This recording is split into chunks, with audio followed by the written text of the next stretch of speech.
I don't know when the last time you cleaned your setup is. Maybe it was yesterday.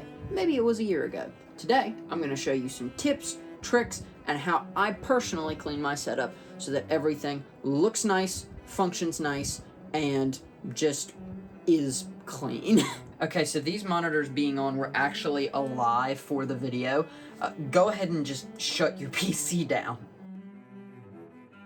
Also, if you have any webcams or cameras, go ahead and cover up the lens on those. So either put your lens cap on or close your privacy shutter or put your privacy shutter on. You don't want dust getting in the lens, and there is a chance the dust could get in the lens during this process. Next thing I like to do is remove any loose technology from your generally used area. So that would be like my iPad here, that would be the MacBook here, and these glasses here. I put them up in their case whenever I deep clean my setup. Just moving little stuff either off or away from your setup can be very, very helpful. I also turn off my mouse and move my wrist rest as well.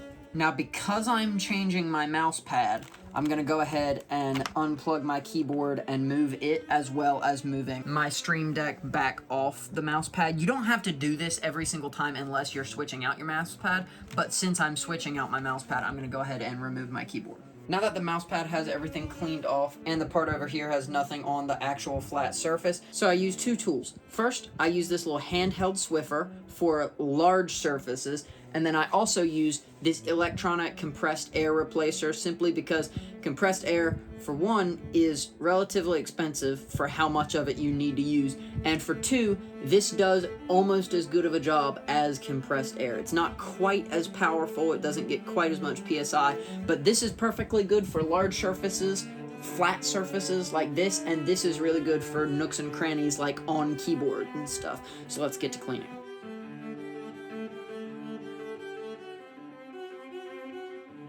The purpose of the handheld Swiffer is to trap dust, and then that way I'm not completely just blowing the dust everywhere with the electronics blower.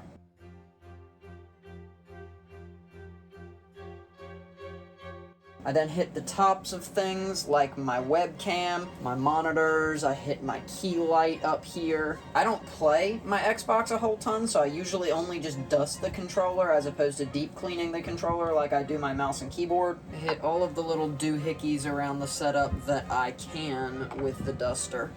I then also hit my subwoofer down here real quick. Then my actual PC down here, it kind of depends on how long it's been since you've cleaned it. I personally cleaned this about a month ago, but it does need a good dusting on top, and it could probably stand to have the side panels dusted as well, so I'm gonna do that real quick. This is the main reason why I recommend you turn your PC off, is because when you're dusting, you are kicking dust up anyways, even if you're using this as opposed to compressed air. So when you're kicking dust up, you're literally going to be putting dust right in the intake fan, so make sure your PC is off when you do this. Alright, so now, since this mouse pad is relatively dusty, I'm going to be careful with it. I'm not actually going to dust in here. I'm going to go take it and dust it off camera, but I'm going to bring the new mouse pad, which is clean, in here. Typically what I do is I'll just go outside with the mouse pad, hit the mouse pad a couple times just to knock most of the dust off of it, and then I hit it with the electronics cleaner as well. And I've already done that with my new mouse pad, but that's what I'm going to do with this mouse pad now. I'll give this area around my mouse pad one more quick hit with the duster. Then I will, oops, that's backwards. I will place the new mouse pad.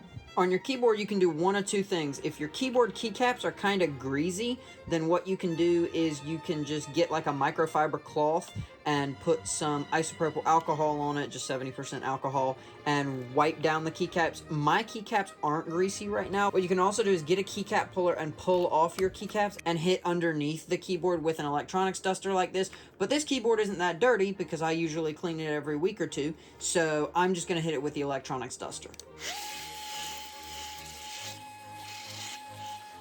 Bada boom, bada bing.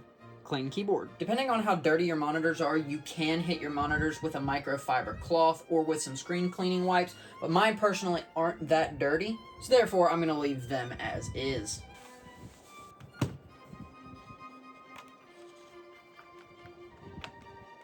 Now my mouse really isn't that dirty, but again, you can use some isopropyl alcohol on the top surfaces and side surfaces of the mouse, but do not use isopropyl alcohol on the bottom of your mouse. Pretty much all you want to use on the bottom of your mouse is compressed air or an electronics cleaner like this. So I'm just going to quickly hit my mouse all over with this.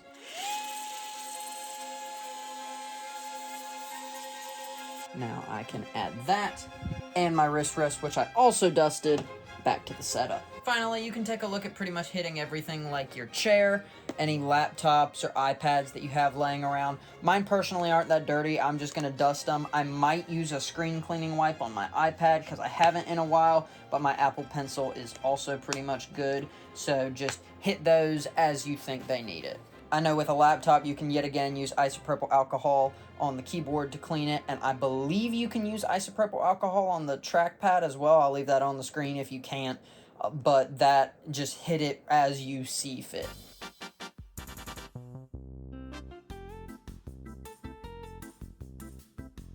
Thank you all so much for watching this video, and if you have any tips about how to clean your setup, please leave them in the comments down below, and I might make a follow-up video to this.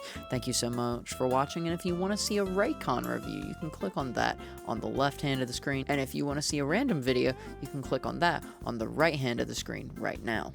I'll see you there.